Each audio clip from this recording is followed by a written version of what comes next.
Edi Ganevo, terdakwa kasus dugaan penipuan terhadap korban Maria Francisca Mariani, sehingga korban mengalami kerugian sebesar 500 juta rupiah.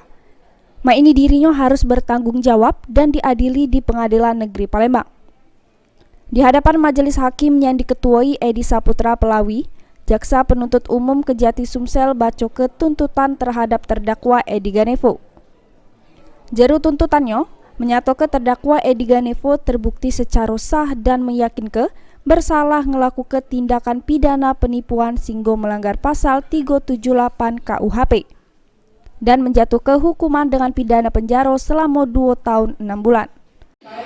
Yang memeriksa dan mengadili perkara ini memutuskan satu menyatakan terdakwa Edi Ganevo MMBM Dawawi terbukti secara sah dan meyakinkan salah melakukan tindak pidana penipuan melanggar pasal 378 KUHP.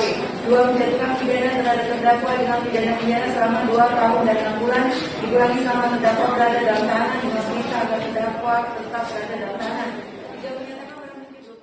Sesudah mendengarkan tuntutan tersebut, lewat penasehat hukumnya terdakwa Edi Ganevo bakal ngajukan nota pembelaan atau pledoi pada Rabu depan tanggal 10 Januari 2024.